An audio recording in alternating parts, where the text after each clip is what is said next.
Rajeshbhai BP મુક્ત થઈ ગયા છે. 11 ફ્લોર ચડે તો પણ બીપી એમનું નોર્મલ રહે છે અને ધેટ્સ એચિવમેન્ટ. પણ રાજેશભાઈ, તમે આજે ચેલેન્જ એક્સેપ્ટ કરી હતી 8 પછી જમવાનું નહીં, એ ચેલેન્જ એક્સેપ્ટ કર્યા પછી તમને શું ચેન્જીસ બોડીમાં આવ્યા, શું ઇમ્પ્રુવમેન્ટ લાગી છે, શું કામ એ બધાએ ફોલો કરવું જોઈએ, અને ઓલ ઓવર તમારો ફીડબેક પ્લીઝ જાણવા માંગીએ છીએ.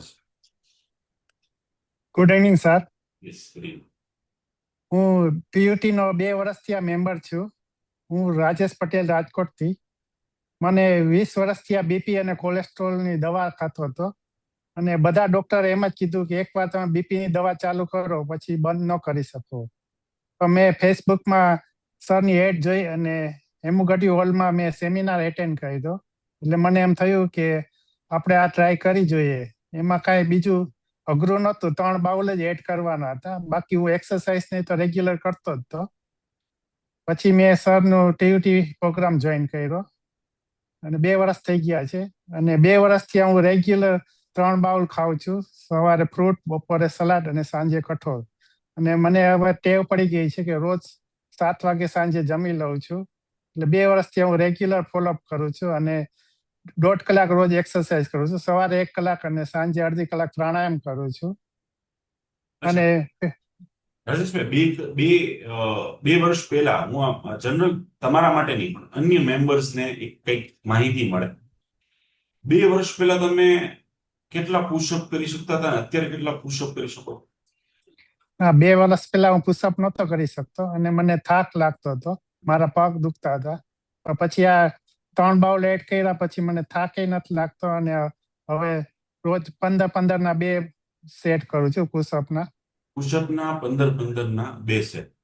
હવે વિચાર કરજો કે ભાઈ, યુઝલી તમે જો પેલું ના કર્યું હોય ને તો ઘણી વાર એવું છે કે હાડકાની તકલીફ હોય થઈ જાય જો આમ નામ પુશઅપ કરવા જાવ. સ્નાયુઓની તકલીફ પણ થઈ જાય, એવા સખત દુખાવા પણ થઈ જાય. આ સિવાય 1.5 કલાકમાં રાજેશભાઈ કઈ કઈ પ્રકારની કસરત કરી શકો તમે? સવારે હું 15 મિનિટ વોકિંગ અને રનિંગ કરું છું. 100 મીટર રનિંગ અને 100 મીટર વોકિંગ કરું છું. પછી 10 મિનિટ વોર્મઅપ એક્સરસાઇઝ કરું છું અને પછી 45 મિનિટ હેવી એક્સરસાઇઝ કરું છું. ડમ્બેલ્સ છે, મશીન એક્સરસાઇઝ છે, જીમમાં કરું છું. અને સાંજે અડધી કલાક પ્રાણાયામ કરું છું. પ્રાણાયામમાં કોઈ પર્ટિક્યુલર કરતા હો છો કેવી રીતે? પ્રાણાયામમાં ભસ્ત્રિકા કરું છું, અનુલોમ વિલોમ કરું છું.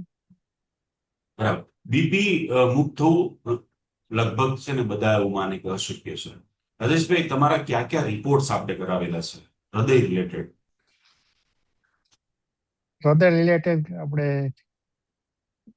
ઇકો 2D ઇકો કરાવેલું છે. 2D ઇકો 2 વખત કરાવેલું છે. એ જાણવા માટે થઈને કે ભાઈ દવા બંધ થઈ છે તો હૃદયને તો કોઈ નુકસાન નથી થઈ રહ્યું અને 2 વખત રિપોર્ટ નોર્મલ હતો. Everything is normal. યસ. અને બ્લડના રિપોર્ટ, અને હવે આપણે નેક્સ્ટ મંથ છે એમનું ટીએમટી રિપોર્ટ પણ કરાવવાના છે કે જેથી કરીને એમને કેટલા ટાઈમથી રાજેશભાઈ તમારી દવા બંધ છે? આપણે કેટલો ટાઈમ થયો? કોલેસ્ટ્રોલની તો પહેલા મહિનાથી જ બંધ કરી દીધી હતી, 2 વર્ષ પહેલા. અને બીપીની 1.5 વર્ષથી બંધ છે દવા. 1.5 વર્ષથી ઇન શોર્ટ એમની દવાઓ બંધ છે. અને કોલેસ્ટ્રોલની તો જોઈન થયા પછી 1 મહિના પછી જ આપણે બંધ કરેલી હતી. પણ છતાં બી વર્ષે 2 વાર એમના મિનિમમ રિપોર્ટ અમે કરાવતા હોઈએ છીએ. ઓબ્ઝર્વેશન સાથે અમે આગળ વધતા હોઈએ છીએ. નેક્સ્ટ એમને ટીએમટી રિપોર્ટ એટલે કે હૃદયનો જે સ્ટ્રેસ ટેસ્ટ હોય એ કરવાના છે, જેથી કરીને હું પણ કોન્ફિડન્ટ થાવ, રાજેશભાઈ પણ કોન્ફિડન્ટ થાય કે ભાઈ હવે એમને બીપી નામની વસ્તુ છે જ નહીં. યસ. પણ અહીંયા આટલું જ કહેવાનું છે, રાજેશભાઈ એક આપણા માટે આઈડિયલ છે. રાજેશભાઈ કરી દેખાડ્યું છે. ઘણી મહેનત, સમજો 1.5 કલાક દરરોજ પોતાની જાતને આપવી, પ્લસ એક્સરસાઇઝ કરવી, પ્લસ ડાયટ ફોલો કરવી, પ્લસ એમના વાઇફ, એમનું યોગદાન, એમના પરિવારનું યોગદાન ખૂબ અદ્ભુત છે. સૌથી સાચામાં સાચી ઇન્કમ છે ને એ છે જ્યારે તમે રોગમુક્ત હોય ને દવા મુક્ત. તમારા બેંક બેલેન્સ, બેંકની અંદર 5 કરોડ રૂપિયા હોય ને સાહેબ, તો તમને કંઈક થઈ જશે ને તો એ કોઈ પણ વસ્તુ તમને રિપ્લેસ નહીં કરી આપે. અથવા કોઈ ડોક્ટર એવું કહેતો હોય કે મારે ત્યાં 50 કરોડ કે 20 કરોડ કે 25 કરોડ આપી જાઓ, તમારી કિડની ખરાબ થશે, તમારું હૃદય ખરાબ થશે, તમારું લીવર ખરાબ થશે અથવા આ ખરાબ થશે, હું તમને નવું નાખી દઈશ. તે પોસિબલ નથી. તો જેના કારણે આપણે આપણી હેલ્થને, લાઈફસ્ટાઈલને કોમ્પ્રોમાઇઝ કરતા હોય એને છોડી અને રાજેશભાઈ આપણા માટે એક આઈડિયલ છે. એ પ્રમાણે આપણે પોતાની જાતને એક્સરસાઇઝ અને ડાયટ માટે જરૂરથી સમય આપવો જોઈએ. તો ડેફિનેટલી રાજેશભાઈને જે પરિણામ મેળવ્યું છે તમને પણ મળશે. Thank you so much Rajeshbhai. Really Thank you, appreciate. sir. જ્યારે હું મળીશ ત્યારે તમને એક પ્રાઇઝ થી સન્માનિત કરીશ. પ્લીઝ કીપ ઇટ અપ, કારણ કે તમારા કારણે ખરેખર તમારા વિડીયો જોઈને, આ જ વિડીયો ફોર એક્ઝામ્પલ આની પહેલાના લોકો, કેટલા લોકો વિડીયો જોશે આની પહેલાનો પણ, તમે જે ઇન્ટરવ્યુ આપ્યું હતું, તમારા કારણે જે તમે વર્કશોપમાં રાજકોટમાં આવ્યા હતા, એના કારણે કેટલા બધા મેમ્બર્સ જાગૃત થયા છે કે આ પણ પોસિબલ છે. અને એ પણ પેલી આલતુ ફાલતુ દવાઓ કે વસ્તુઓ નહીં, પણ સિમ્પલ ઘરની ડાયટ અને સિમ્પલ નાની મોટી એક્સરસાઇઝ પોતાની જાતના એફોર્ટ્સથી. Yes, thank you so much રાજેશભાઈ. Thank you, sir. Thank you, Thank you so sir. much. Let's have a begin. આપણે બધા જોરદાર તાળીઓથી રાજેશભાઈનું અભિવાદન કરીએ.